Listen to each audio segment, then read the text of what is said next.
नमस्कार दोस्तों, आज हम बात करेंगे ऐसी प्रॉब्लम जिसमें लेडीज़ कंप्लेंट करती है कि हमें नीचे भारीपन महसूस हो रहा है या हमें ऐसे फील हो रहा है कि नीचे कुछ निकल रहा है। तो वो चीज़ है उसके टॉपिक के विषय में ही आज हम इस वीडियो में डिस्कस करेंगे। वो है यूट्रस प्रोलैप्स यानी कि बच्चेदानी का बाहर आना, जिसमें लेडीज़ की जो बच्चेदानी है अपनी जगह से खिसक जाती है।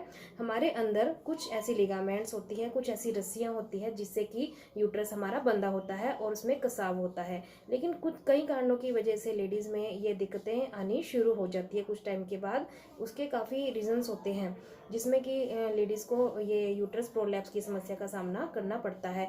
इसकी वजह से ही लेडीज़ का जो स्टूल पास करने का रास्ता है यानी कि पोटी वाला रास्ता है वो भी इफेक्ट होता है, और जो यूरिन करने वाला रास्ता है वो भी इफेक्ट होता है।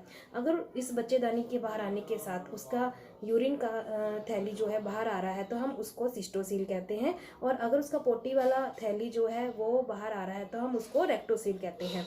जिससे कि पेशेंट को बहुत सारी दिक्कतें आती है इस बच्चेदानी के बाहर आने की वजह से। और इस बच्चेदानी के बाहर आने के कारण जो है काफ़ी होते हैं, जो कि जैसे कि मल्टीपल डिलीवरीज होना या होम डिलीवरीज होना, या फिर उस पेशेंट को लगातार खांसी रहना, और जिससे कि उसके जो अंदर की लिगामेंट्स होती हैं, जो रस्सियाँ होती हैं, वो जो है ढीली हो जाती है और बच्चेदानी अपनी जगह से खिसक कर नीचे की तरफ आनी शुरू हो जाती है। इसमें आज हम इस वीडियो में यही जानेंगे कि इसके क्या कारण हैं, इसके लक्षण क्या हैं, इसका ट्रीटमेंट क्या है और क्या क्या सावधानियां हमें इस टाइम पे हमें बरतनी चाहिए, जिससे कि वो इस समस्याओं को उसका जो है बहुत कम उसको सामना करना पड़े। अब हम बात करते हैं इसके बच्चेदानी के बाहर आने के लिए। बाहर आने को हम जो है डिसाइड करते हैं। इसमें 3 तरह की डिग्रीज होती हैं जिसको हम मेडिकल टर्म्स में डिसाइड करते हैं, जैसे कि बच्चेदानी के बाहर आने की फर्स्ट डिग्री, सेकेंड डिग्री और थर्ड डिग्री के रूप में। अब फर्स्ट डिग्री तब होती है जब बच्चेदानी की जो है उसकी अंदर होती है, तब उसकी फर्स्ट डिग्री मानी जाती है। सेकेंड डिग्री जब उसकी बच्चेदानी मुंह पर होती है तो वो सेकेंड डिग्री मानी जाती है। और थर्ड डिग्री जब उसकी बच्चेदानी खिसक कर बाहर आनी शुरू हो जाती है या दिखती है उसको बाहर, तो फील होती है, तो उसको हम थर्ड डिग्री में काउंट करते हैं। अब इसके लक्षण क्या है? इस प्रॉब्लम की वजह से पेशेंट को जो है पानी आना, डिस्चार्ज होना, और कई बार पेशेंट को ब्लीडिंग भी होती है बीच में, और पेशेंट को अल्सरेशन भी इस पेशेंट में देखा गया है, जिससे कि पता चलता है कि उस पेशेंट की जो है बच्चेदानी बाहर आ रही है।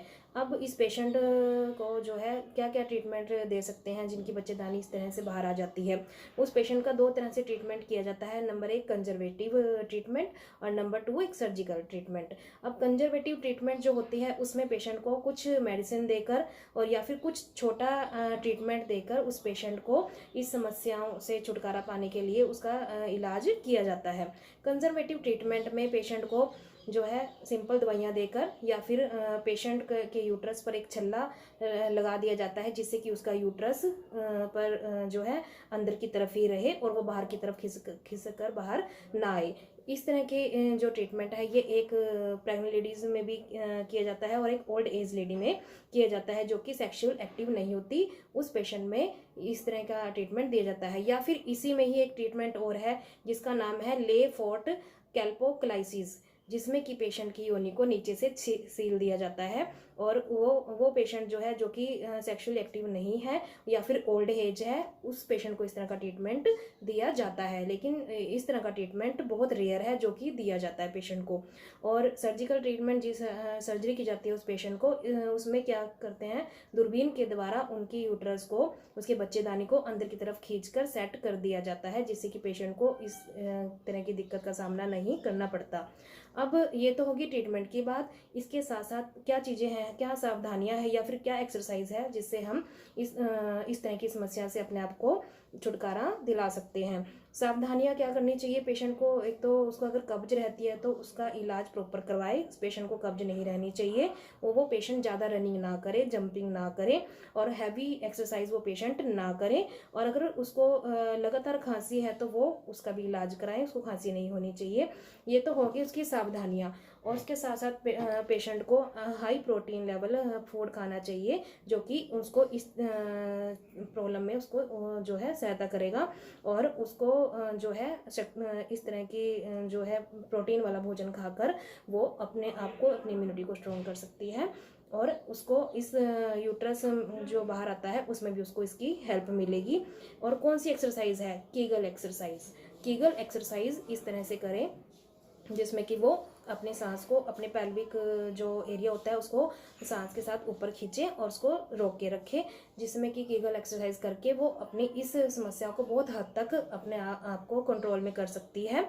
और इसके साथ ही वो कुंभक क्रिया भी करे। इसमें भी पेशेंट जो है इस तरह की क्रिया करके और कीगल एक्सरसाइज करके, जो कि आपको ये दिखाया जा रहा है फोटो में, इन क्रियाओं को करके, इन एक्सरसाइज को कर वो पेशेंट इस तरह की समस्या से अपने आप को छुटकारा दिला सकते हैं। Thank you.